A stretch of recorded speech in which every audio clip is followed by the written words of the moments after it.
everybody, and welcome to the RPG Fan Retro Encounter. Today we are doing one of the biggest Tales games maybe sort of ever, Tales of the Abyss, a PS2 classic in its own right.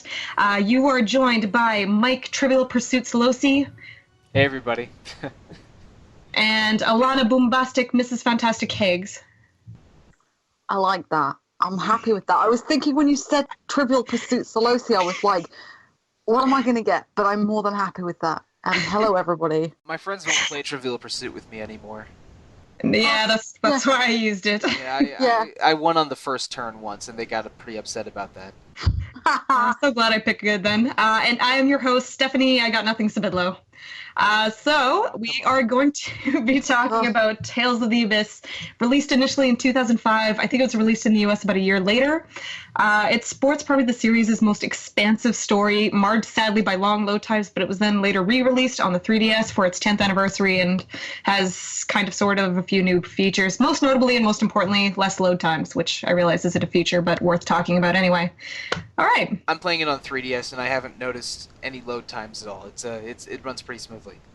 Yeah. Which is great because you have a few places in that game, like Doth, which is just corridor after corridor after corridor, and on the PS2 game, it would be just 10 seconds of loading between them all. Oh, wow. Yeah, it was a disaster. That said, personally speaking, this is probably one of my favorite Tales games, mostly and solely for the story alone. It is huge. It is an incredibly, incredibly deep plot, and there's a lot of factors in it. There's politics, there's environment stuff, there's magic, there's cloning blues, there's a whole bunch of stuff. So, Alana, you've played this game before, right? Yeah, this is the third playthrough. Only ever played it on the 3DS because Europe were neglected for the PS2 release with this game, sadly. So we had a big wait between Symphonia and we got a re-release of Eternia, I think, the year that Abyss came out in America, and then we got Vesperia a couple of years later. So yeah, we have a big delay. You guys got played? America never got that Eternia re-release, but They didn't. Oh, it was so good. I actually got a UK copy just to play it on the PSP. Hey! Joyfully region-free. Yeah. So I guess it's safe to say that, we definitely are kind of Tales fans, I guess. Oh yeah. Yeah. We are Tales fans. I've played at least 4 or 5 of them, but this is my first full playthrough of Abyss. I have one abandoned PS2 playthrough from many years ago, where I think I stopped when I was trying to find Exariuth, like I was supposed to go through that mountain pass, and because that around the Lagretta fight, around there is where I stopped recognizing things. So I think that's where I stopped when I was playing the PS2 version.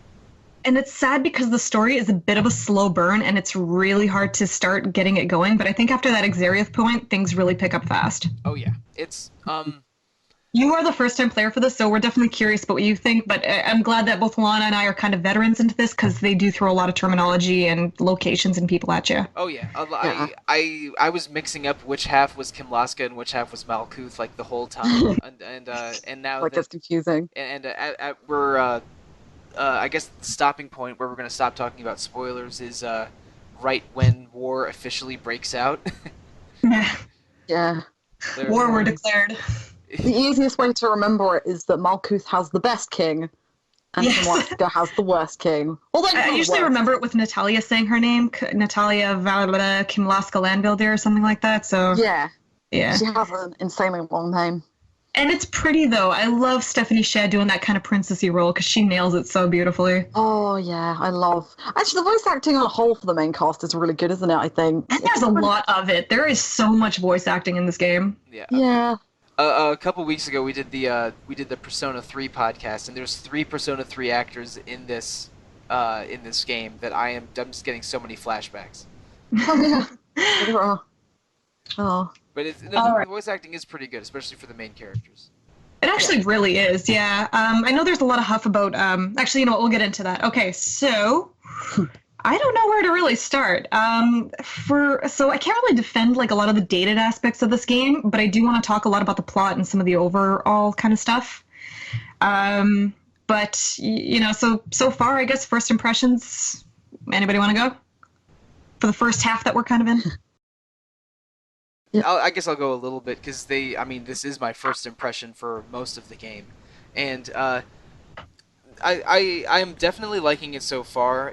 Once you hit Exariuth, the plot becomes much more action packed because at the start, it's you're basically going on a series of diplomatic missions, and they're introducing to you the different settings and different people. But I like Not how much really stays in. no, not much really stays in, and I like how they take character risks because for the first few hours, they're obviously hiding a lot from you. Like you will people will straight up ask Jade or Guy or Tyr questions, and they'll just say, "I don't want to talk about it." So It's pretty cool though. On a second playthrough, a lot of the times when Ion says like that's confidential, you can kind of piece together what he's talking about. right. Yeah. Yeah. And well, I mean, maybe the most obvious thing is, I mean, Luke is an unlikable brat, and it's Very rare, eh? yeah, For a JRPG hero. exactly, and even for Tales games, like I'm used to Tales protagonists being plucky teenagers that always want to do good, and Luke sort of turns into one of those, but he's definitely just petulant, annoying, extremely rude to everyone except for especially his pet Cheagle, who he refers to as thing Aw. and kicks. I like that he always is a little bit. He does not like it. Yeah, It's I so mean, cool. Yeah, he still Mew. calls it a thing, even when he kind of smartens up. He just really does not like Mew. He's nicer, but still tells it to shut up.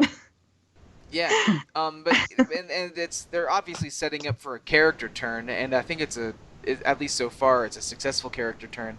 But I like how they're deliberately keeping things from the player. The player can tell, oh, there's more going on here, and I don't know what's going on yet. Then they really pull the rug out from under you with the clone revelation and the van revelation, and Luke has a a personal crisis.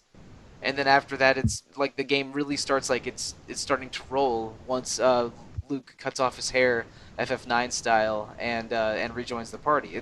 I really like everything that's going on since then. But leading up to it, I was a little confused, a little in the dark, and finding it sort of difficult to connect to a protagonist that's awful. Yeah.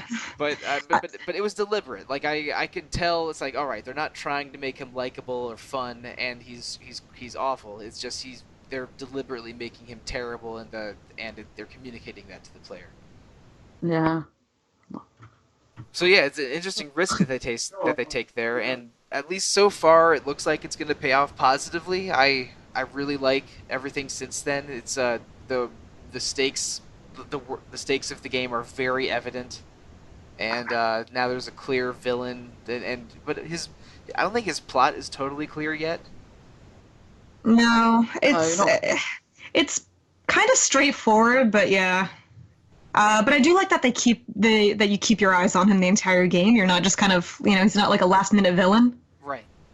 Yeah. The way sort of Duke was in Tales of Vesperia, where you're just kind of like, yeah, all right, And I love Duke as done well. fight. Yeah. But just and we're only at the halfway point of the game, but a lot of the plot revelations that they've given us at the 1/3 mark or 1/2 mark feel like they could be at the end of the game. it's It's real. like, oh, we discover Luke is a clone. Guy reveals that he's a noble from a lost kingdom. The villain turn, like all of this feels like it could be done for the last couple dungeons, but now we're at the halfway point and a lot of cards are on the table. Yeah, it does hit you like a train, doesn't it? A little bit, like it's just overload. And the whole, like, I think my favourite bit of that part is after you've destroyed Axarius, you're in this kind of sea of mud called the Cliffoth, and it's like, oh my god. I remember playing that for the first time and thinking that was quite a clever idea. I was like, so there's an entire, like, layer of trees that are basically keeping this crust. It's basically like Earth, I guess, It's really imaginative, actually. It's really clever, isn't it? Yeah. Yeah, I love that. The first time you go into the Cliffoth and the whole... Oh, I was terrified. Like, the music is really unnerving. It makes me that much more impressed with the title of the game. Like, lately, they've been just kind of a lot of nonsense words, Zillia, Vesperia, etc. Or, well, Vesperia's okay, but, everything else, though. But Tales of the Abyss is just a pretty cool title for a game that is about what it's about. Yeah. The first part of the game, I think up until like Xerius, especially replaying it, I kind of struggled a little bit because, like you said, not loads happens. You're just going from place to place. You're essentially being like Jade's kind of ticket to do things. Like, oh, you're from you're from Kimlaska. You could get me here and here, and I want you to stop the war with me as well. But once you hit Axarius and once you hit the big revelation that, oh, you know what, there's an entire layer underneath that you used to live on a long time ago, things start getting, like, the stakes are really, really big. And what I also really like about the story is that nobody in your party is necessarily a good person, and you'll get more, like, you've started to see shades of that already. So, like, you've seen shades with Guy, where he had the Thonslot seal, where he tried to attack Luke. And then you've also got Jade, who is, you know, the very, very father of thomicry and clones. So I got a lot to say about him, but we'll get to that in a minute. I got a kind of fun structure for that. Oh, brilliant. I love Jade. I'm always willing to talk about Jade and Guy all day, so it's fine. But yeah, there's I really like the way that, like, Natalia is probably the nicest of them, like the cleanest hands kind of thing. But even so, she's got a bit of a backstory that comes up in the second half that's, you know, you don't expect it. You don't expect it, and it's really sad. But I think Abyss has one of the strongest casts in the series. Tales are always really good at good characters anyway, I think. It's the rare case where the game did great in both departments, though. Usually it's just the characters you look at, but Tales of the Abyss, I think, sports the best story and one of the best character sets.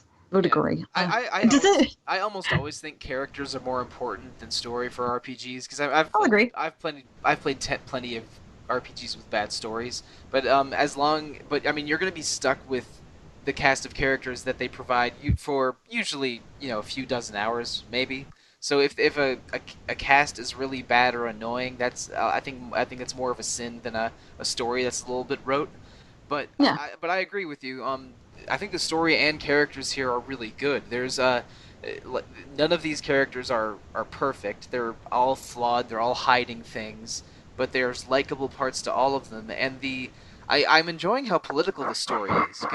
Does the cast make you feel bad? Because they're basically like either all nobles, aristocrats, or some other thing. There are no peasants in this game. No. No, yeah. So, I think the closest thing to a peasant, I mean, maybe Annis, because her parents are both her parents are both just terrible with money. And she's got a huge position, though. Like, how she got that is technically the most unrealistic aspect of them all, but it's cute. I guess she's a prodigy at transforming backpacks into giant, bears. Then good on her. That she. But I like that there's, like, even she's kind of got... Wait, okay, we'll get into that. I want to take care of this piece of thing first, just because I think it'll be pretty short. Gameplay, what do you think of the fighting? I think on the most part, it was the first. I think So it's the first Tales game that had it didn't just work online. So up until Rebirth, I think Rebirth was before Abyss.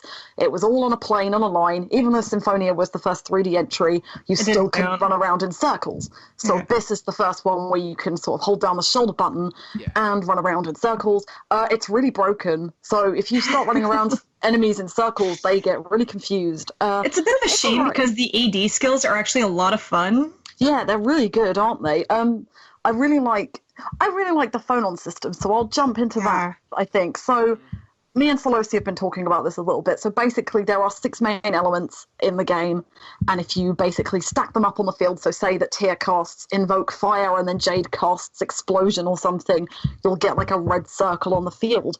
And that circle, if you do an attack within that circle that corresponds with that, they'll get an addition, like a special attack. So I think there's like... I can only ever remember Guy's. Guy has one that's like for water. He has Frigid Moon, which is I love like that one. Flash. I love all of Guy's. I love Guy, and but I think all of the melee characters have at least one in each of the 4 basic elements. It's different for each one, but I consulted a list. I think Guy and Luke both have around 8 maybe, or maybe more like 10.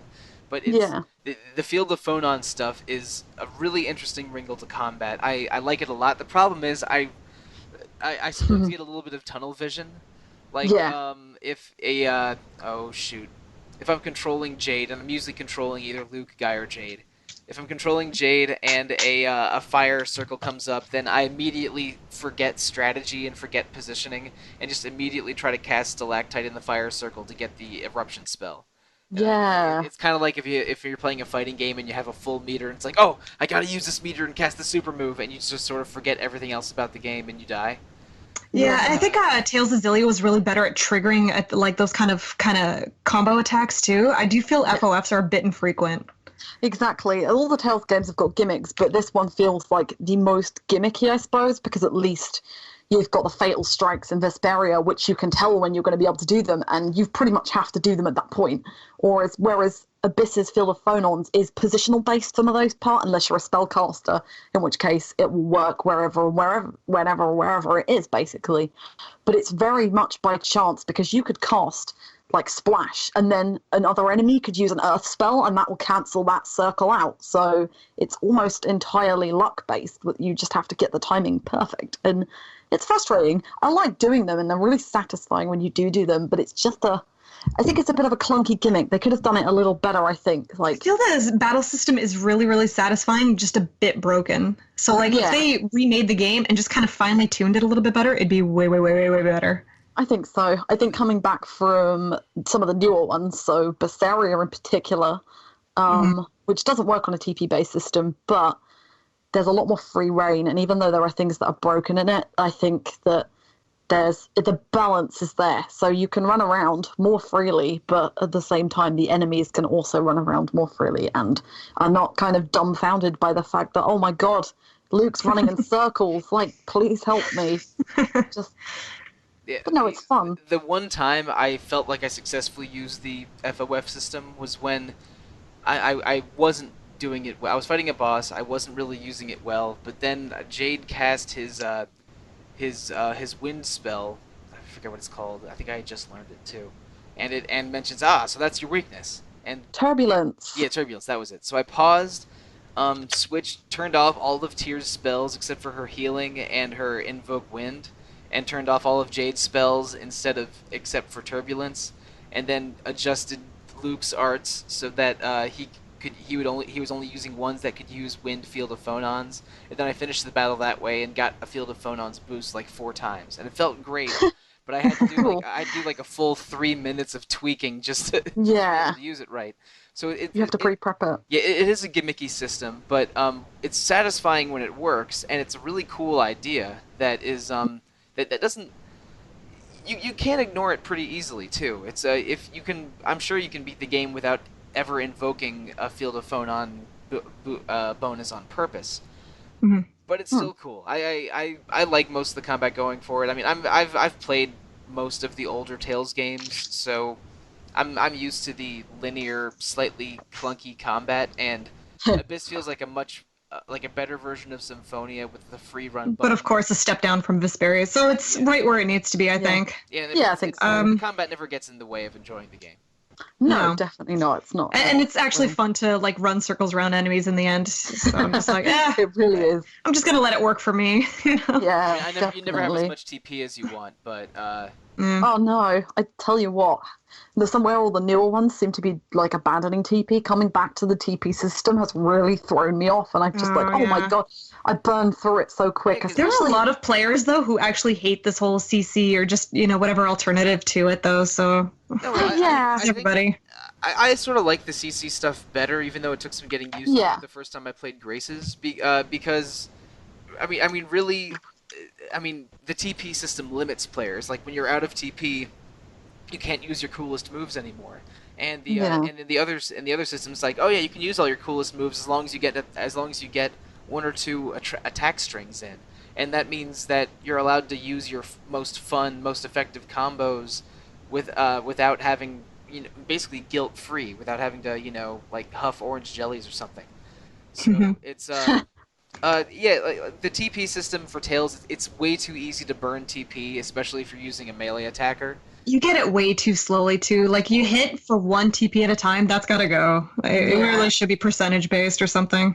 Yeah, not as bad with it's not as bad with Luke and Guy, but having played through as Natalia for most of this playthrough, it's really hard to get back TP, and a lot of her later moves use up a lot of TP, especially her healing moves. They burn through it. Her first healing move is like 20 TP when she starts out with 75 or something. It's like she does heal a lot. It does heal a lot, though. It does like 3/4, I think, so it's good. But yeah, it is pretty ridiculous at times. Is, the equivalent of MP in other games, in case people hadn't figured that out. Oh, yeah. It feels unusually limiting in this Tales game. Yeah. One thing I will say, I do like a lot of the boss fights, specifically ones against the God Generals. I always like how those feel like big fights that you're having. And as usual, I think it's... Go ahead. Yeah, I think you and I are about to say the same thing. I love when they kind of square off one villain with one hero. Yeah, I do like that as well. You got your grudge against them. Less so with Guy and Sync, but whatever. Well, that's more coincidental. Sync did take control of Guy a couple times, and I think Guy's upset about that. Yeah, and also he knows something about Sync that nobody else does. So that's right. He saw Sync without his mask, and I think I know what that twist is. It's not too. It's not too difficult to figure out. Yeah, it's a puzzle with two pieces, and those are voice actors and hair colors. I don't know what it is, but I completely get really stupid when I play games, and when I played the game the first time, I did not make the connection. I was just like, huh? I did, but not immediately. Shut down. It was only when, I think it was the time you go to Chesedonia where Sync takes over Guy, and Guy tries to attack Luke the first time. I was sort of like, hang on a minute, those voices are the same. But I like it, and when you find out why, it's really interesting. So that's definitely something I want to talk about next episode. Okay, so actually let's kind of go right into and talk about, I guess, like dungeons and fields and all that kind of stuff. One thing I noticed this time around that it never really clicked in with me last time is that it's very much like a kind of point and click kind of hide and seek kind of thing where you can interact with a lot of the environment. So like, in a lot of towns, you can like go around, you'll find some sort of hidden passageway to some treasure. You can start the Antlion Man quest if you literally go investigate an alleyway. I love that quest. But then there's like a lot of weird little gimmicks too. Like you can play with items, you can, just see weird stuff happening. The secret town in this game, similarly, is just a lot of weird, tiny little clickable gimmicks. I love that town. I love it. I do miss that. I'm not sure I've found that yet. Is it up to where we've played? No, it's late game. It's end game, pretty much. So, yeah. It's like, this is something that I miss from a lot of modern games, is the interactability with towns. Like, in a lot of newer Tales games, you can only go in, like, 3 or 4 buildings a town, but going back to Abyss was really nice because you could literally go and explore every house and every room, and it was a lot of fun. And I like... As great as Berseria is, there's just nothing happening in it besides almost combat. Yeah. Oh, yeah. I don't know, but yeah. It's definitely an improvement on the previous entry and the previous couple of entries, but yes, definitely. There are it's fallen sacrifice to a couple of modern gaming things that people don't think that people want, and actually they just kind of help a little bit. But like dungeons in this game as well, compared to, I'm going to keep comparing it to the modern Tales games, even though this is like Retro Encounter, so I shouldn't be doing this, but the dungeons are a lot better. They're not amazing, like, they're pretty simple, straightforward. I do like that they're short. So a lot of them nowadays, like in the more recent ones, are just really long corridors with a couple of dead ends. These ones have actually got a bit of structure to them, and there's actually things to do. So we've all played up to Shuri Hill, and that's got an actual puzzle in it. I was like, there's a Tales dungeon with a puzzle in it, and I feel like it's been a while since I've had a Tales dungeon with a puzzle that you have to think about. I mean, they're not particularly amazing, the dungeons, though. They're not complicated. You can sit there for a minute, if that, and know what to do. Yeah, I almost like that about them. Like, none of the dungeons feel like they're wasting my time. When you're going through one, there's, it's mostly linear, but with offshoots to pick up treasure chests, and you can often see future or past paths as you're going through it. And but there's a structure and a thoroughness to them that feels okay. And the most annoying one was probably Oracle headquarters, just because. And that's just because Steph mentioned that that building is a bunch of corridors, because it's just a bunch of corridors and storerooms. And that again is actually one of those dungeons you can be done in 10 minutes if you know what to do. Like you can basically skip half of it and just make a beeline for the end. That's what I did. Yeah. I didn't. I had to thoroughly check out. It's the last room you look in that they're being held in. You don't have to search for every one, and they're like, oh, the door at the 3/4 mark. Oh, no. Really? No, but like on that, like not to spoil things, but that whole interactivity, like the final dungeon is one of those that actually just has a lot of that for a lot of secret rooms and secret gimmicks. Yeah, it really does. It's great. The Oracle headquarters dungeon, although it is frustrating and a little bit fiddly, it's unique. I like it. I like what it does. And I can't think of. I also sort of like how they alternate, like, very small overworld dungeons, quote unquote, like the little mountain passes in the forest and stuff. It'll be like I like that, yeah. It'll be like land dungeon, then slightly larger building dungeon, then land dungeon, slightly larger building dungeon, and Oh, it's a rhythm that's comfortable and fun, and there's a yeah, good variety between them. I like that. That feels like a Tales staple, doesn't it? So you always have the alternating like mountain path, and then you have, I don't know, a temple, and then you have a forest path, and then you have a hideout or a secret base or something. I like that. It's nice And a fresh. sewer dungeon. Oh yeah, Is sewer is there a dungeons. sewer dungeon in this game? You're No. in it. Oh. Wait, what do you mean? Batical, sort of. The abandoned factory. You throw sludge around, so I don't know. It's the closest thing you'll get to it, and it's not too bad either. So yeah. Yeah, that one wasn't that bad. You're right. Yeah. The one, okay, I lied. My least favorite one probably was the forest, just because I tried doing. Did you do it? No, of course. Oh no. I'm so glad they give you an option after a while. It's just Yeah, you just I want to gave kill after everybody in about 20 one. minutes. It's like, well, all right, I'm just gonna beat up all of these nice guy soldiers. Yeah. If listeners listen to the Deus Ex podcast from a year and a half ago, you'll know exactly how bad at stealth I am. So I did not last long in the stealthy dungeon in this game. But luckily, they give you the option to just forget the stealth and crash through it, which I obviously did. I actually wish more games did that. Like, you know, you get your demerits for not doing it. You don't get your treasure or whatever, but, like, whatever. Yeah. I got better things to do than to sit with it. I try every time, and every time I just forget. You literally just have to walk about 2 steps, and then there's this dog barking at you, and I'm like, oh, come on, like, I just want to try and do it right for once. And then it's like, Yeah, it wasn't even made that well, so I wonder if that was just, like, the developers throwing a bone, just like, whatever. Maybe. They should have included bones to throw at the dogs to distract them. That would have made it 20 times better. Actually, really like that joke. Okay, so the dungeons, they get a pass. They're pretty good. How do you guys think about the music? Yeah. It's the thing it is, really hits or it really misses. Yeah, it's pretty standard Tales fare, I think. I feel like if you're not the head of a capital, then your town theme is going to be garbage. Yeah, I mean, Sabbatical sounds great. The water city sounds absolutely delightful. Every single Grand Kokma. Grand Kokma, yeah. I love Grand Kokma, yeah. That is okay. I think we each pronounced it a different way. Grand Kokma. It's Grand Kokma. But it was that city had nice music. It was just a beautiful city in general. I just want to live there. Yeah, I want to spend more time there. Don't go to war with them. It's like I go to magical water Athens. Grand Kokma has magical water. The best king. I will bring up Emperor Peony at every stage possible. I want to play a game that's just like 20-year-old Peony and Jade hanging out and going on adventures. You and, want like, to Jade's play the villain for reasons, you know, to get through a difficult part of his life. I would accept post psychotic Jade or pre-psychotic Jade, either one. But both those would be 2 different games. But when is post psychotic Jade? Like, he's still psychotic. Like, sarcastic. Well, I mean, he mentions when you go to his hometown and meet his sister that he didn't understand life and death and was a prodigy, a child science prodigy that was, invented Thaumacrine and conducted probably horrific experiments.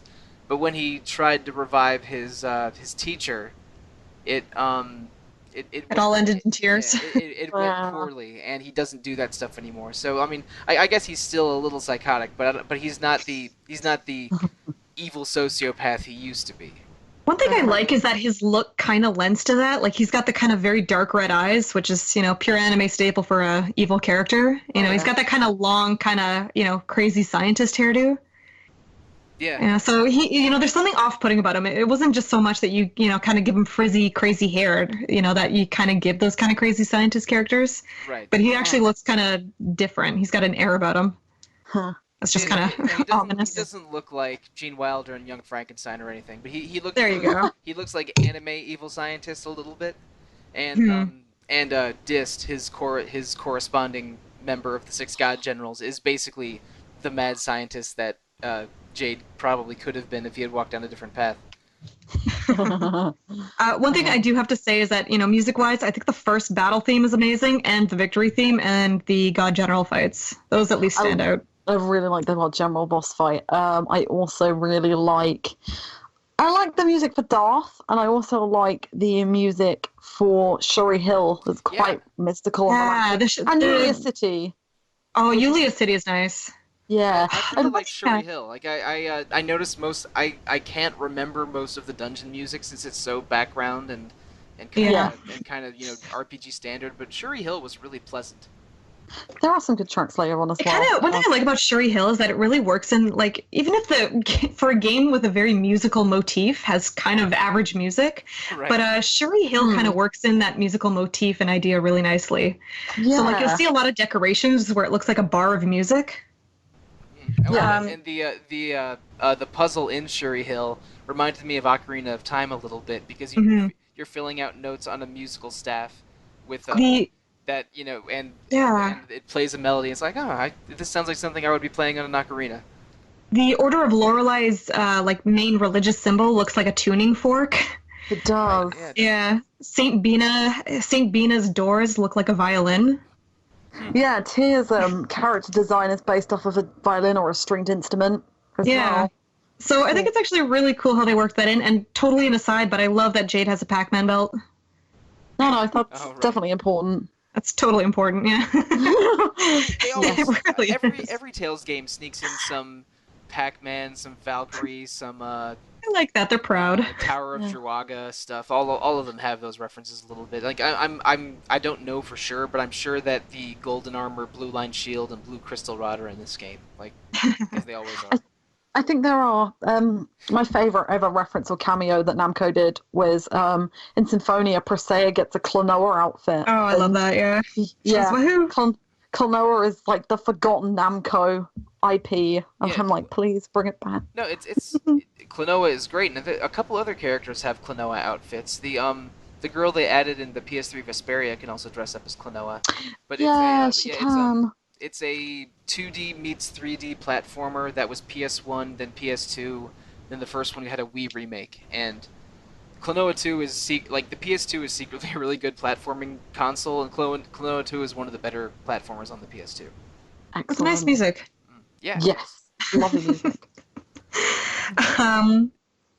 Okay, so one thing I wanted to say that I really like about the game is, so there's an emphasis on the story, and one thing I like is that the game goes out of its way to do that. You will actually have a rare case in RPGs where it's like town, dungeon, town, dungeon kind of order instead, where you're actually hopping between like cities more often than you are dungeons. Yeah, and I also like... The game goes out of its way for its plot. Yeah, it does. And I like how the dungeons, not the dungeons, the towns are a little more permanent. Like if you think of the old dungeon town RPGs like your Dragon Quest or Lufia's, usually once you're done with the town's little vignette, then you never have to go back there ever. They all have a purpose. Yeah. Like you have a grocery village, and like they talk about the farming a lot because of this, grocery town. Yeah, or this farming town. Sorry. The first two towns in the game are Engave and Saint Bina, and we're at the midpoint of the game, and we have to return to those towns because they're threatened and they're important to the plot of the middle of the game, and instead of just being the forgotten first town, which is interesting. It makes the world seem a little bit more complete. Which, one thing I like, too, is the whole big set piece of Xeriuth has a really cool kind of political, thing around it, is that it used to be one nation's territory, now it belongs to another one, so what better for a peacekeeping mission of goodwill than to show that you're supporting that city? Yeah. And, of course, when it all goes to hell because it completely, the whole mission gets completely sabotaged, and that's what starts war. Yeah. And the two nations sort of blame each other for what happened to Xeriuth, because it was Malkuth territory, but they believe that Princess Natalia and Phone Master Ion both died during it. And that's totally realistic enough to start a war, in my opinion. Right. And, it's not an arbitrary, we hate them, they hate us, we won't land kind of thing. It felt like a perfect kind of set piece. And the three powers at play here are The whatchamacallit, Kimlaska, Malkuth, and the religious order. Which Mhm. what do we call them? Do we call them? Order of Lorelei. Order of Lorelei. Okay, so he's like Doth and the Oracle Knights are all Order of Lorelei. Like they all have. There's ranks. Yeah. They all have different political machinations at work. Like the head of the like what's his name, Maestro Mose. Really wants war because he wants to follow the prophecy of war that's in the score. Oh, we should mention what the score is, shouldn't we? Yeah. But like different groups want or don't want war for different specific reasons, and that feels politically possible. Like I understand why the war is happening and why it's so messy. For a fantasy like political game, it actually does it really well. Yeah, it doesn't relegate most of its plot like a lot of games have done nowadays. It's all in game. Most of it is in game. About 90% of it, I would say, is within the game. There are some little bits you can pick up from the side from one of the books, I think, but for the most part, you don't need to go outside of the 50 hours of the game to go and find out. Like most games would probably omit all of the stuff with Yulia and Lorelei and the key of Lorelei within the history, but and she's like the most impressive historical figure I've ever heard of, by the way. I mean, like she's done everything. Did it all, Lorelei yeah. and Albert seem like a pair of ballers. Lorelei, Albert, and Jade are the absolute like MVPs in this game. Like in terms of story levels, like they've done everything. It's not fair. I like how Jade simultaneously has no chill and no filter. Yeah. He will exactly speak his mind and be rude. His voice actor was perfect for that too. Yeah. Okay, so keeping with the game's like musical motif, there's something called the score, and it is like the perfect prophecy. It is so perfect and so thorough and long that it actually even knows when the world will end. That's insane. Which is a kind of cool plot point, actually. Yeah, so you get like a kind of weird religious ambiguity in that, like, do we follow the score and let tragedy happen to us because the score talks about our nation falling, but if we follow it, we get led to prosperity. If we don't, everything goes to hell. Who knows? And the villains of the game, basically Van and Legretta, express extreme distaste at the score ever existing. Like, I think I don't know this for sure because I haven't played it yet, but I think they both hate the score and want the world to stop following it, and that and that is partially motivating what they're doing. I'm not sure why they have to destroy the world to stop following the score. Exactly. I think it's because nobody else is willing to drop it, so I think they're just going to make the decision for everybody. That's pure villain territory. I mean, that's what they do. So you've already had a hint of it already. So when you went to the Ocean Cavern, when you had Ash in your party, there was this suggestion that they've figured out how to make an island, and so they go, are they going to recreate Hod? And then it's just like, no, it might be something bigger. It's definitely something bigger. Right. Because are they going to try to end the world and then recreate it, maybe?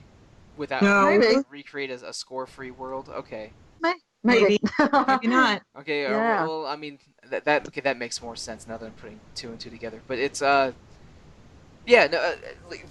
score is a interesting concept, and it fits this whole very real feeling, very complete feeling world that they've made, and it's an interesting motivation that the player can identify with a little bit of wanting to reclaim free will for people, because because they mentioned there's people in this world that rely on the score for every minute of every day of their lives, and they'll do what the score tells them to do every day, and other people that will maybe have the score read to them on their birthday and will use it to guide them like a annual horoscope, but maybe won't follow it to the letter.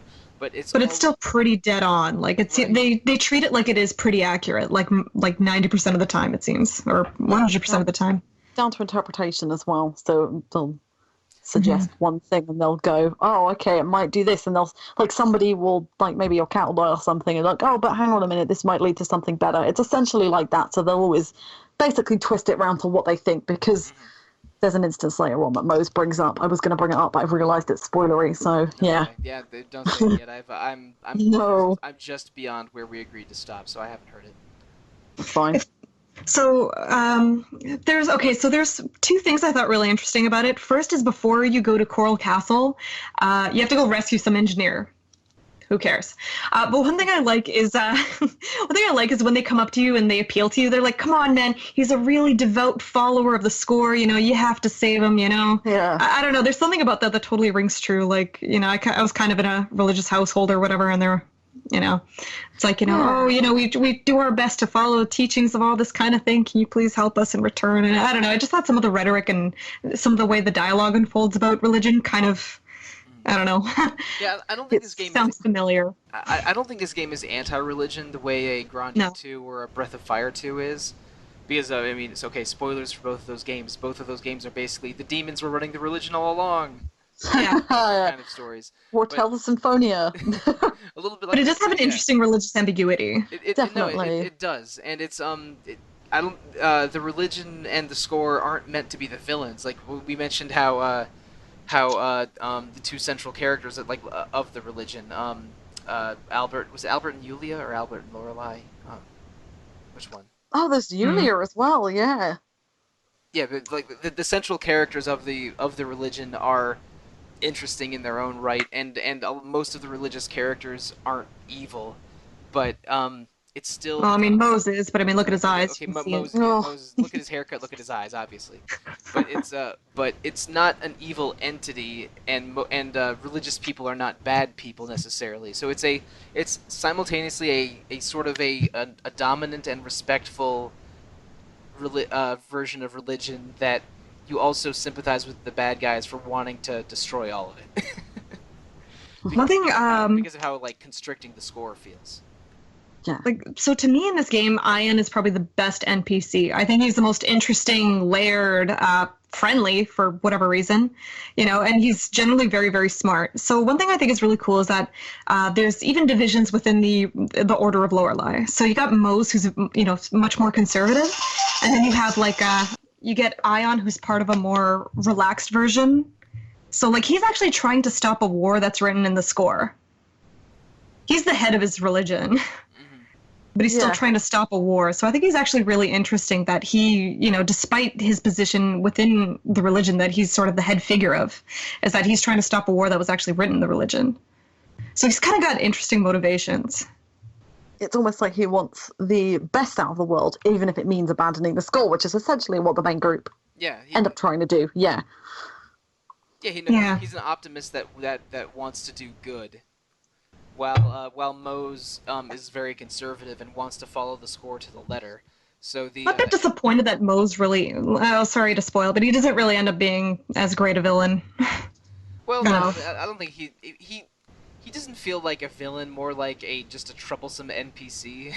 Yeah, that rascally NPC who gets in the way. Because most of the time, I mean, you only interact with him maybe twice, and you just hear about him, you know, having the ear of the king of Kimlaska. So it's like, the score says that there's going to be a war between Kimlaska and Malkuth, that Kimlaska wins, and as a result, everyone will be more prosperous. So he's egging on the king of Kimlaska to war. So obviously he's a toady and a bad person, but he doesn't feel like a megalomaniacal villain. Wow, that's a word. Yeah, that's a $3 word right there. Yeah, that is a big word. While Van is once his motives become clear, or his his true colors become clear, he's like, oh, okay, here's our crazy wants to end the world JRPG villain. Yeah, you can kind of tell like Moses, just a flake, and you can tell everybody more fancily dressed and colorfully haired are the real menaces in this. Yeah. I know I've mentioned this before in podcasts, but it always tickles me that every character in your party has a different hair color. I love that. Yeah. It's got to be that way. Okay, so, you know, getting down to the brass tacks, the one thing I think we should talk about is I want to talk about the characters. There's a lot to digest with them. Yep. I want to save Luke for last because I feel there's a lot to talk about with him. So we'll roughly go in some sort of order. So what did you guys think of Tyr? At the moment, Tyr perhaps goes through quite a big arc of development. I think it comes a little bit later. She starts off as your typical kind of cold, quiet, calm female sidekick, which is a little different for the Tales series, I think. Usually they're a bit more, like going off of Symphonia and Eternia, they're usually a little bit more quirky. And every Atelier game where they're just ditzy heroines. Yeah, they're usually like cute, quirky, sweet. She's High energy, yeah. High energy, yeah. Tiara's definitely not that. She's very grounded. She's got a goal, and she's got a motivation. I like her. She gets a bit better more in later in the game, and I think she's definitely more interesting as you progress. But I've not gone off her a little bit, but maybe coming back to this, I think that she's maybe a little bit less interesting than some of the other characters, I would say. She does have some really important points, like she's Van's sister. I mean, the minute you find that out, you literally find that out about 10 minutes into the game, but she really loses her nerve to kill her brother after that first attempt. She really does. She has several encounters with her brother after the assassination attempt where she just sort of goes along with what he says. Yeah, exactly. It's like, which is nice because they kind of build it into a more of an emotional thing. Like, I really did not want to do this. Yeah, so it really just a quickly drop plot point. It goes into her development quite well, so she does soften up a little bit. And whereas Luke becomes more self-aware and also kind of more selfless, Tyr becomes much more transparent and a lot softer and a lot more forgiving and a lot more patient with people. So I like her arc, but she's a good soldier. Like, I like that she has that soldier personality, and she's a bit more, just straightforward. Yeah, I think she doesn't really hide what she's feeling. She just kind of says it. She's definitely refreshing for a Tales protagonist up to this point. She's a Tales female protagonist anyway, but it just makes me sad that she follows Mo's faction, and she's literally just the one wrong character. Like, she believed in him, but she was just wrong, just flat out. He's not trying to start war. No, he totally is. That's it. Yeah. Sorry, you were wrong. There's no ambiguity. Yeah. Mike. No, I basically agree with you. She's interesting since she's from the Cliffoth. So she's aware of the abyss world of the game that not everyone in the overworld is, and knows a bit more about the machinations of the Order of Lorelei than most characters do. Be working for Mose and being part of the Cliffoth and knowing all of this, but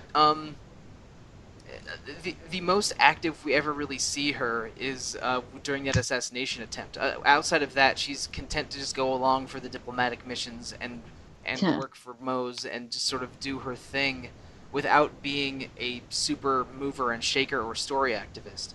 But she's also, but after Luke commits his atrocity, which I guess we'll talk about a little later, she's sort of the first person that stays, or at first the only person that sort of stays with him instead of agreeing to go along with Ash temporarily. So that's such a cool part of the game. Yeah, so it's I was a little surprised when she was the one that sort of accepted Luke or forgave him first, when it looked like that at first they clashed and maybe she would be the last to forgive him. But no, it's so she's interesting. She keeps things dialed down. She's not overly energetic. She doesn't really have any annoying traits. If she has a dumb gimmick, it's that she has this outer persona of a cool chick, but just really, really loves cute things. And you'll see her blush and then thought bubble, oh my god, it's so cute, whenever she sees a Cheegle or something. So I thought that was funny, but whether deliberate or not, you actually just listed the name of one of her costumes. Oh, I did. Yeah, it's cool chick. Oh, okay, sure. But I didn't know that. I haven't found that costume yet. But it's I've only found one or two costumes. I wish I could find. I know most of those will be backloaded, but you just want the Sentai ones. You do. I do, and I looked them up, and you have to, and you they're it's only not easy. It's only in the second playthrough of the game. It is, which is too bad. They lock a lot out for the second playthrough, which is not an easy task. No, it's definitely not. I would replay this game just in their Sentai costumes, even though the choice of colors they did hasn't ever happened in a Sentai before, which bothered me a little bit. But, oh, I knew you were going to say that. Yeah. There hasn't been an orange, black, and purple in the same series together. But you can't see it, but I just rolled my eyes a little bit while I laughed. No, I felt it. I felt it over here. I felt it across country lines, in fact. All right.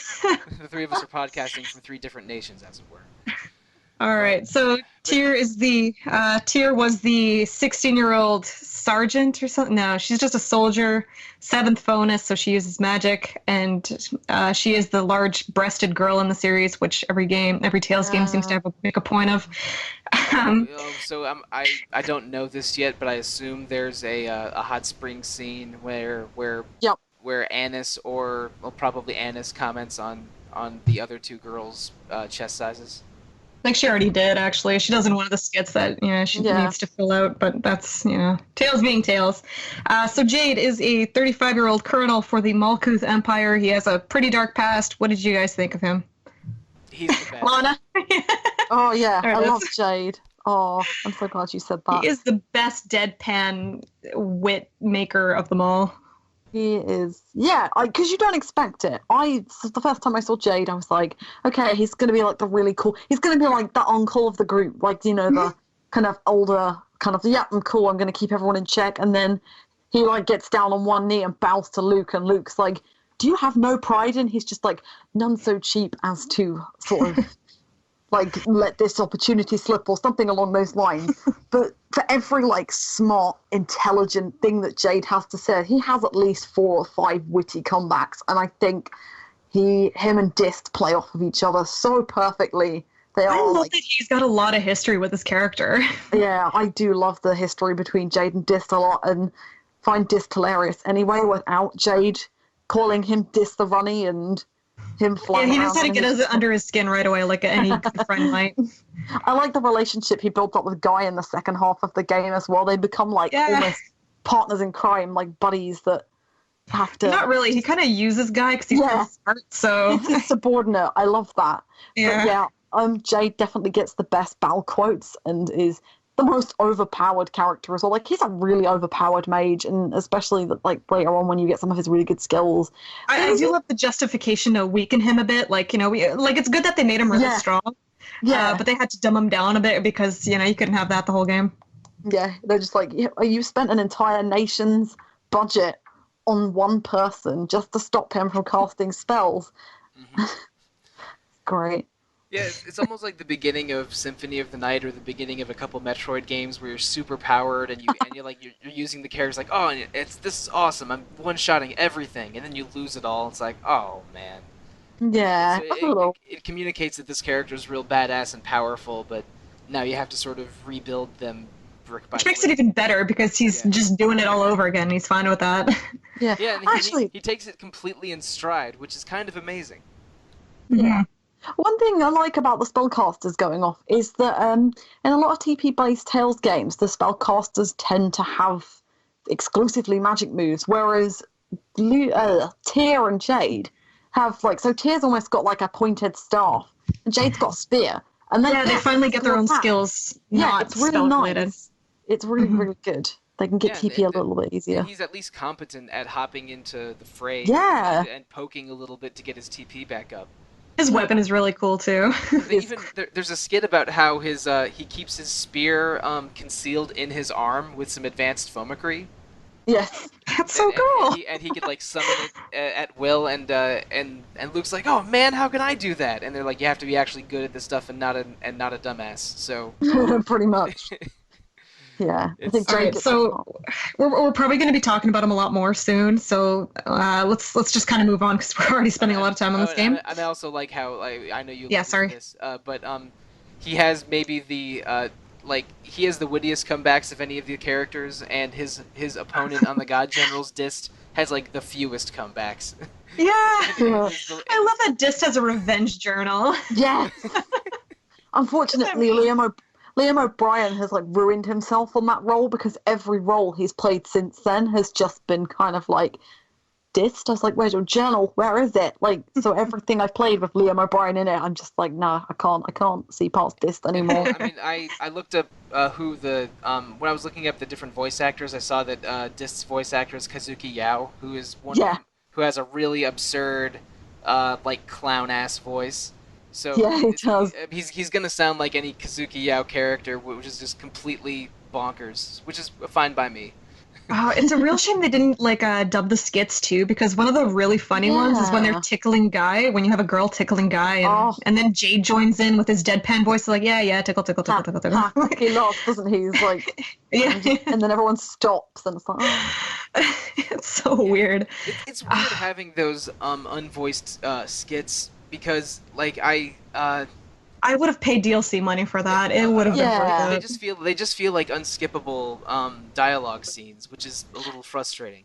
Yeah, they were voiced in the They're not all gens as well. So this was the first game that had voice skits, but we didn't get the voiceovers for the English version, which was a real shame. I think weren't they in the original Symphonia as well, unvoiced?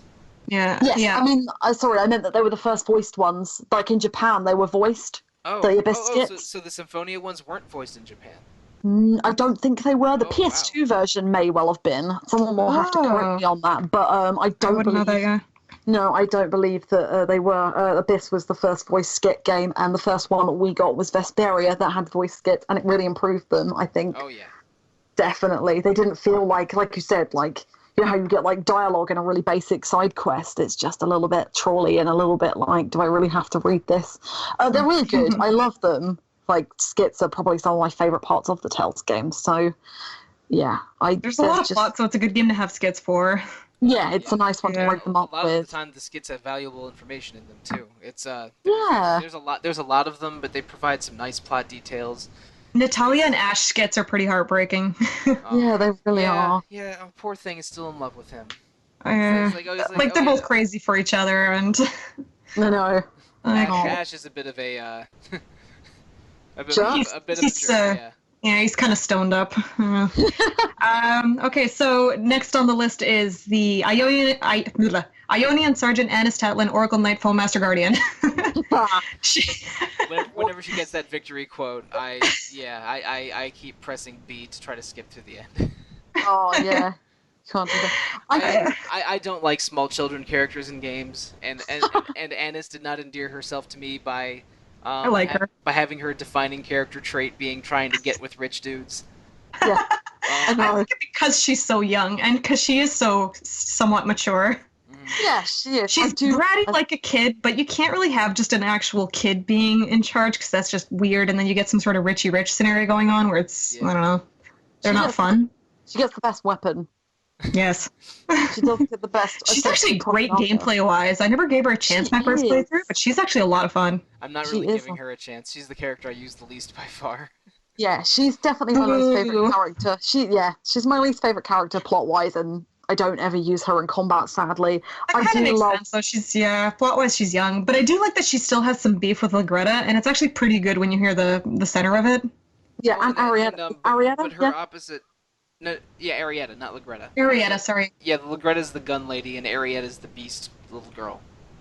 Yeah, right. I like their relationship because they're fighting over Ion, essentially. I do like her relationship with Ion because Arietta, I assume she returns later, right? Because she was one of the earliest bosses, but she's barely been in the game since. Yeah, she comes back. You'll be dealing with her mommy drama later. Oh. You killed her mommy. Early. I like how sad she looks too. She's so cute, but she's she's got that really whiny voice that really matches her look. So yeah, really. I do, like you said though, I do like the battle between Arietta and Anis for Ion. Ion and Anis are such opposites. So you've got sweet, pure, intelligent Ion, and then you've got loud, brash, bratty Anis. And I love the bit where she's so when you're on the Tartarus for the first time, and I like the bit where you meet up with Ion, and then they're like, I was really worried about Anis when she fell off the ship, and then Ion goes, oh no, she was all right. And he was like, oh, apparently she screamed, I'll kill you bastards, as she fell down. And I was like, that's so good. She's 13 though. Something I don't like about Tales games is they make the child characters. She's not even a child. She's 13, but she's 4 foot, 4'5" or something, or 4'8". I wasn't that short at 13. I was I'm just that's obviously it's disproportionate and it makes sense, I guess, but I don't know. Yeah, well, the two kids in Vesperia were the same, right? Carol, who is just really, really street smart and incredibly wise, and wielding a giant axe, and Rita, who's just the smartest of her caliber at the age of 15. It's okay, whatever. Yeah.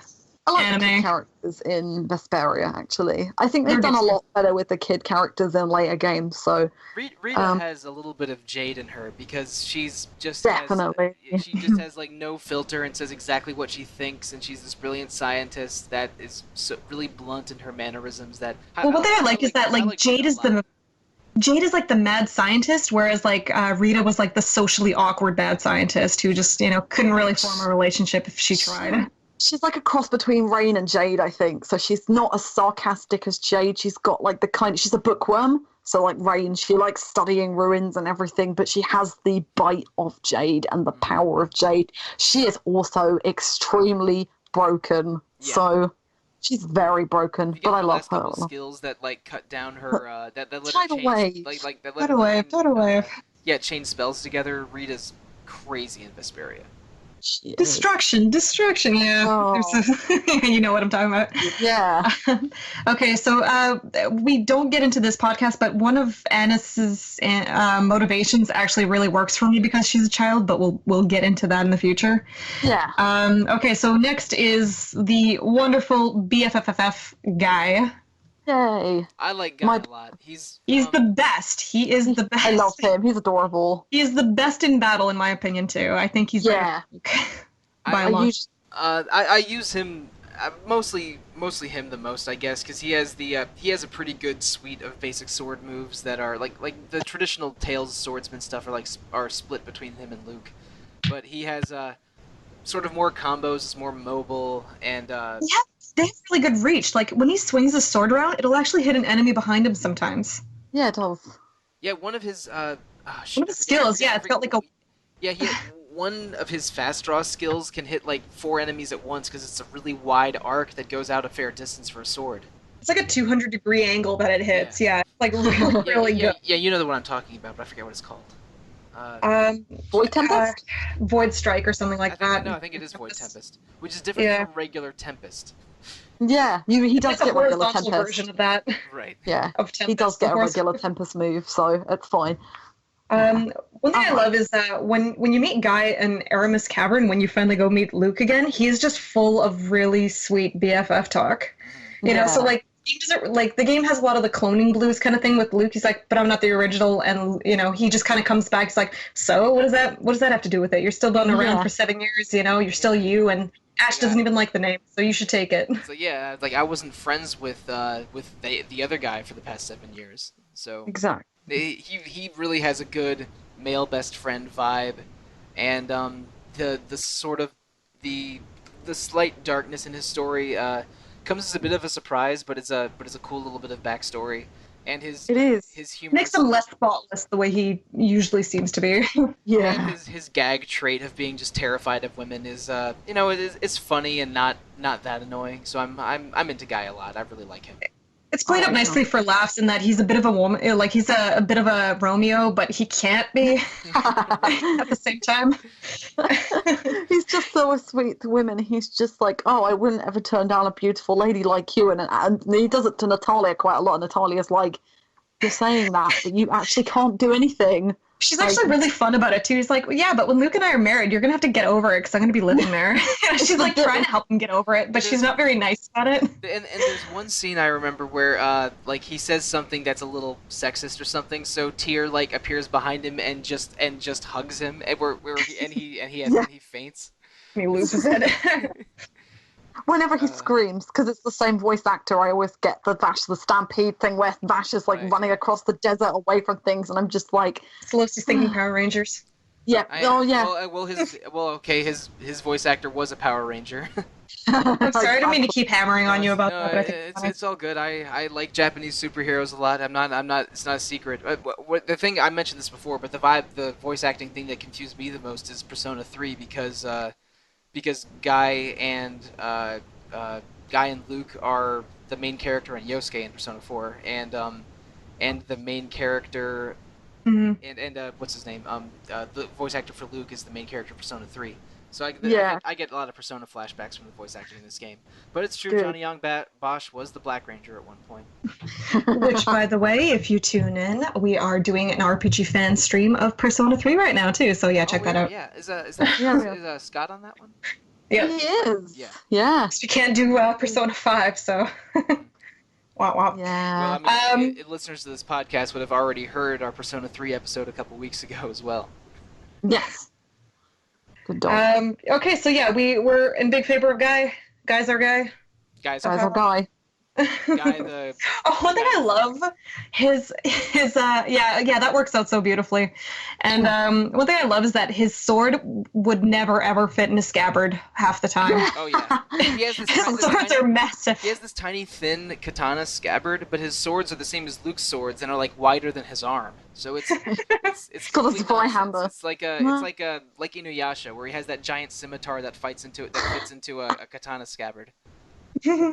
But they beautifully magically work that one in. This one, it's just kind of like wave the video game hand away and ignore it. It's Fomacree. It's like Jade's spear. Yeah, that's what. Oh, I love that the game can use Fomacree to explain whatever the hell they want. Just Fomacree did it. It's like, oh, okay, fine. How did you survive this fall that literally wiped out an entire town? Fomacree.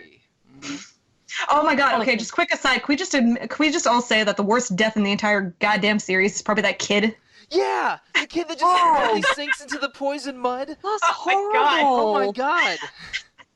That never gets easier to watch, and you just gotta let him be, because you can't do anything. And you talk to him in town, and he's all excited to go back home to St. Bina to see his parents. Oh no! Like, oh man, this is dark. Oh my god. Okay, so next up is Natalia Zluzuvan Kimlaska Landvildir, the betrothed of Luke, but sort of not. So, what y'all think about her? I like her a lot. I think. Yeah. Yeah, she's similar to Luke, so she starts off quite bratty. She's got airs. That's what it is. I don't think she's bratty as much as she's got a bit of an air. Yeah, she's spoiled. Definitely. Yeah. Knows that she's entitled to her position, but she's not, because she doesn't mind getting down and dirty and helping people. And that's what I really like about her. So she initially comes off as very like, I have to do everything, blah blah blah blah. She feels like she's entitled to do things, but she actually just gets in and gets stuck in. She's very lovely and sweet, and she's one of those characters that I find really difficult to describe what I like, because she's very balanced. She's lifelike in that way. Yeah, she's probably a bit closer to your traditional Tales heroine, I guess, because she's a little bit more, I don't know, like a little clumsy. She's the trope. She's the I can't cook trope as well, which is always my favorite thing. Both her and Luke can't cook for shit. Yeah. There's always at least one Tales character that's really good at cooking and one that's really bad at cooking. And she's who's the really good cook? Is it Guy? Yeah. Is it Guy or Jade? I thought it was Jade and Guy, I think. Oh, okay, Jade and Guy, right. Yeah. Oh, that's I think Yuri in Vesperia was the only hero that was actually the good cook of his group. Because he makes his croquettes with love, you mean? Like yes. Croquette. If you look at the like the cooking stats of all the Fantasia characters, everyone is like, you just need 10 cooks to master, 15 to master, and then Arche is 99 to master any recipe. Oh, really? I love Arche. That's actually a really clever idea. Oh man! And in the PSP version, like the hardest title to get is having Arche master every recipe. That's blimey. That's telling a joke with gameplay, and I appreciate that. Definitely. That is really good, yeah. And it's cute that the Tales games actually love talking about the kind of individual strengths and weaknesses, as well as boss sizes being important. But besides that, yeah, I think Natalia is a solid character. Yeah, I like her because she goes through a good development. I love her Princess Archery outfit too. Like it's such a cute outfit for what it is. I love her outfit, and I want to dress up as her so badly because I love the bushy arms too. That very billowy arm. Yeah, I mean, I'm playing as her, and I really like playing as her. She's a really nice, solid archer. She's really fun to use. I like the mix of spells that she has as well. So she's good. She's good stuff. If you're one of those people who don't like healers, I hear she's actually a pretty good alternative if you don't want to bring Tyr in. No, she is. You have to have either her or Tyr or both, just so you have backup healing. But they're both quite effective, even that kind of reminds me. Pure healers. I feel like surprise encounters would be interesting if there wasn't just 6 party members. It's like, Right. oh no, my formation broke. I got 2 people in here that are still pretty good. It's like, well, Yeah. if there's 8 characters and you just use 4 for the whole game, but then a back attack happens and the 4 characters you've neglected the whole time are suddenly thrust into combat. That'd be more interesting. That sounds like a fun problem to solve. I agree. Yeah. Well, yeah. the Tales. Go ahead. Oh, sorry. So the Tales games are pretty good at experience distribution because in most of them, I think Symphonia definitely, and maybe a couple of others, you might have to get skills for them. It's all equal experience all around. But this one, I think it's a 3/4 possibly for the back row, or I 2/3 or something. I think it's even more than that. It's like 90% because Yeah. it'll be like your main team gets 140 and the back team gets 125 or something. It's a pretty even experience curve, but over time, if you really ignore or really favor certain characters, it will show up. But it's Yeah. Yeah, it's not. They don't get no experience, which is very frustrating. Sorry that this is a bit of an aside, but I thought Chrono Cross handled that the best of all of them. Where it's like everybody gains a level for a boss defeat, so everyone kind of stays pretty consistent. And if they're weak in one way, they're always weak in that way. They're not weak because they were on the backseat. Yeah, definitely. Yeah, because they were bench warmers. So I thought that was actually really interesting in that game, but that has nothing to do with this. So sorry. I guess I'll weigh in on Natalia briefly. I think that she's a good character, and she's just very princessy because she has like the aristocratic air of being a princess, but also she deeply cares about her people and wants to help them and wants to be a good princess. So that's. I love when Luke is at his worst, and when they go to Xeriath, he's like, "Yo, Natalia, don't go there. You might catch something." And it's like, "What are you talking about? What am I gonna catch?" He's such an ass. He's like, "These are my people. I gotta go heal them." Or actually, I think it was under Malkuth control, but she has that attitude anyway. It's not nearly as interesting as the central relationship, but I do like her little shtick with Ash too. Is that that was the sort of guy that she was promised to, and they sort of hit it off right away. And then they had a childhood promise, and when she realizes that Ash is the one that was her childhood friend, and he remembers right away, whereas Luke is just a lost cause on that. Yeah.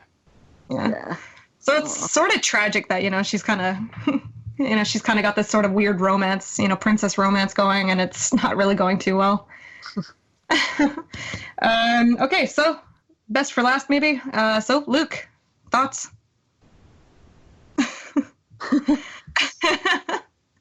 Mike, you're new to this. What do you think? Well, I love starting the game with a brat, and I love seeing how he changes. Yeah, it is a really good fish out of water. Yeah, it's a very interesting choice that they made doing that. Having a character that's deliberately unlikable at the beginning, then having him undergo a character turn and become much more likable. I think that his transformation in that way is earned especially because everyone else in the party immediately hates him for what he did at Xeriath. And his low point is just everyone hates him. He's not a real person. You got to earn it back. Yeah, and it literally shocks him into a coma. And I think it's earned. I really like Luke now. I thought he was annoying at the beginning, but they were definitely making it clear that was their intention. And I do like what they say at one point. They're like, at the very least, Luke is an equal opportunity brat. So he'll tell kings to shut up, and he'll tell peasants. He's a brat to everyone except for Van. And Van clearly raised him the past 7 years to hero worship him just so he could destroy a pillar for him. I thought that was brilliant, actually. Yeah. In terms of evil, menacing villain plots, I think the way Van totally, worked Luke around his finger was totally perfect. Yeah, and that Luke is if everybody in the world made fun of you, but one person praised you, of course you would follow them. Yeah, exactly. Right? And the way he just disposes of him and throws him away like your foolish replica, and it's just Luke is just like, what do you mean? What's a replica? What's this? Why all of a sudden are you doing this? And even after for a while, he's going, oh, no, I still trust Master. It was his fault. He made me do it. It's all this. And it's the kind of... I really like Bratty Luke, actually, because, like you said, it's a real throw-off. The turn-up, really. You're just, not expecting that from a JRPG protagonist.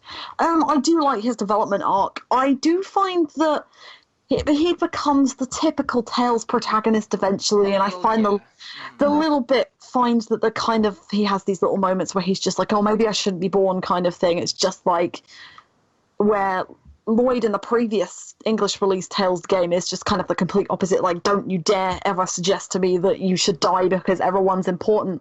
That's more the philosophy that I stick to. So that Luke's attitude to that is just kind of like, I just kind of want to not slap him, but I just want to like pick him up and be like, look, don't be like that. Like, do you know you're worth it? And that's what everybody else does. So he bounces off of the rest of the cast really well because he's like the one who's trying to be good. So he's trying to. So whereas all the other characters have had their like bad part as mostly and have got to the good, to their better half, Luke is trying to get to that better half.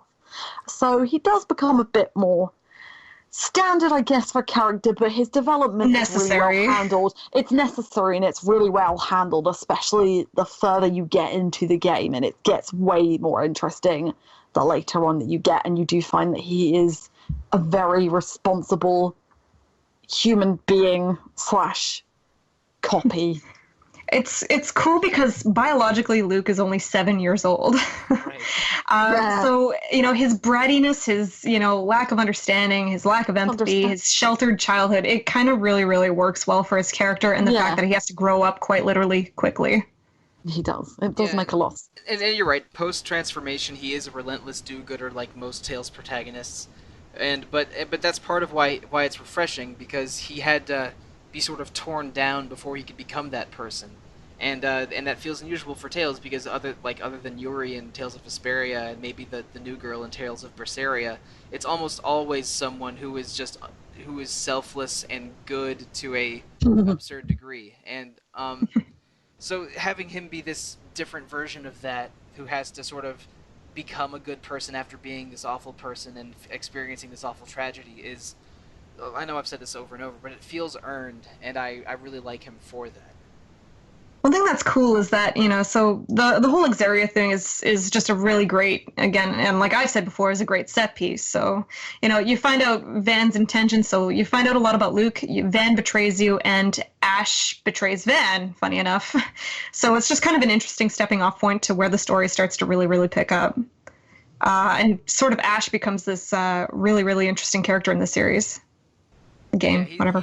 I'm not sure if he's an anti-hero or a second protagonist or just a rival for Luke, because I don't think he is actually he's actually a good guy. He is a very, very good guy, but his attitude will have you always thinking otherwise, because he's just a good word, and he absolutely despises Luke for taking away his life, and that's fair.